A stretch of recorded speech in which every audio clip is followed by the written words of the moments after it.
Welcome to the Tesla FSD vlog. In this episode, there's definitely very few chargers compared to the number of gas stations. Like on a gasoline car, in order to fuel your vehicle, you're seeking fuel. You guys can comment below how much time you budget extra when you're on your way to work to get gas. So on the electric side of things, we don't need to seek a gas station.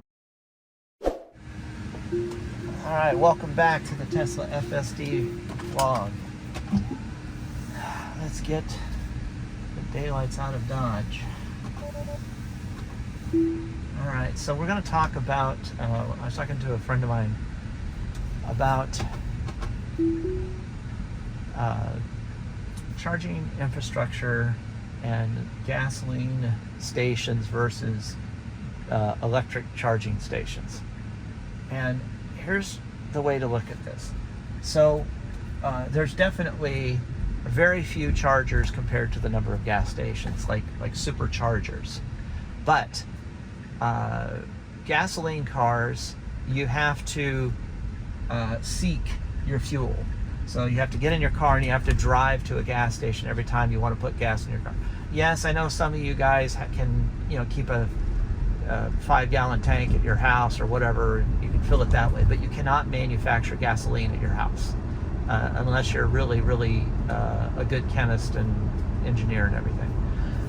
But so you always have to. So on a gasoline car, in order to fuel your vehicle, you're seeking fuel. You try to plan it in your route so that as you're going to work, you stop off at the gas station and fill up your tank. You guys can comment below how much time you budget extra when you're on your way to work to get gas. Just give me some numbers. Like, do you plan an extra 15-20 minutes on your way to work to get gas? And do you wait in line to get gas, or do you just pull right up to a pump? A lot of us try to find the cheapest gas. Like, for instance, Costco gas is usually a good bet. But the point is that we have to, the vehicle has to seek, you have to go and get gas. You can run out of gas on your way there, and you have to go to a gas station, get gas, and come back. So on the electric side of things, we don't need to seek a gas station when we need to energize. We just plug it into the wall at the house, the apartment, a neighbor's house, a campsite, a convenience store, whatever. We can plug it in literally anywhere. There's enough infrastructure of electricity, and there's a light bulb everywhere essentially, that we can plug in an EV and charge it anywhere. How fast we can charge it, that's a different story. So the worst case is 3 miles per hour, which means in 8 hours you have 24 hours in your car. So for people that live in an apartment building that don't have charging infrastructure, probably ought to select a different apartment building if you own an EV, if you can. Obviously, if you lived in the same apartment building for 20 years and then you get an EV and you can't charge it, that's a choice you have to make.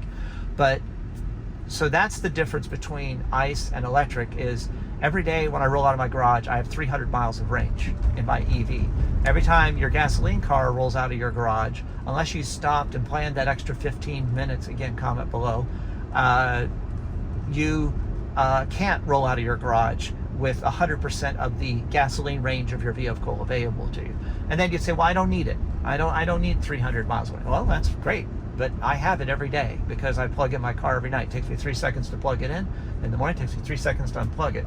For this long-range Model Y with a 60-amp circuit on a Tesla wall charger, I can charge 10% to 90% in about 5 hours at 48 amps, essentially. So I think about 44 miles per hour that it'll add, but obviously it slows down at times too when it gets closer to the top. So that's kind of the, so that now let's talk about the infrastructure of the gas stations versus the superchargers. The superchargers are never going to outnumber the gas stations. There's a lot of convenience charges. Like, you'll find that, wow, the Tesla always loves to change lanes in an intersection.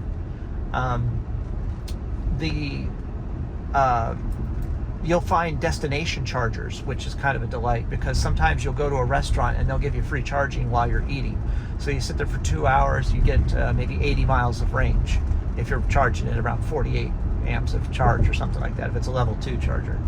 If it's a level 1, you get 3 miles per hour, so you get like 6 miles of range or something like that. A lot of parking garages at malls have chargers as well, so you can go in there and plug in while you're shopping at the mall, maybe at the grocery store in some cases. There's not a lot of cases where you can, in a gas car, where you can leave your gas car at the pump and then go 2 hours or something while it's sitting at the pump. I'm going to do a video about a new supercharging station that they're putting in by me that basically not only has the Tesla Superchargers in the parking garage below the shopping center, but it also has level 2 chargers too, which to me is like, I'm going to go watch a movie, you plug in and let it charge for a long time. I don't know what the charging rate would be on that either, but it'll be interesting to check that out. So anyway, so that handles your fueling. Let's talk about grid. So the simplest way I'm going to put the grid is when you go home and you plug your Tesla in, or your EV, Tesla specifically, you have this option. Other ones you probably do too. I schedule it to charge at midnight. I have EV time of use for my electrical, and at midnight it's 15 cents a kilowatt hour. So I'm not hitting the grid during peak hours charging my car. I'm hitting it in the middle of the night. I'm adding the 40 to 50 miles of range that I lost, so it only takes a couple hours for it to replenish the fuel to get the battery back up to its maximum. And so that's the thing, is we don't need gas stations like gas cars do, because it's not a combustible fuel that has to be handled carefully. Electricity is as common as an outlet in your house. And therefore, the EVs are not going to all require superchargers for every EV. But as far as distance traveling goes, like going through Bakersfield, it will. Thanks for listening to me rant for a little while, and hopefully you guys learned something. Like the video, comment in the description, comment, and give me a timestamp of what you find interesting in the video. And subscribe, please. Help me get the algorithm to where it actually does something for me. And share it with your friends. Thanks for watching.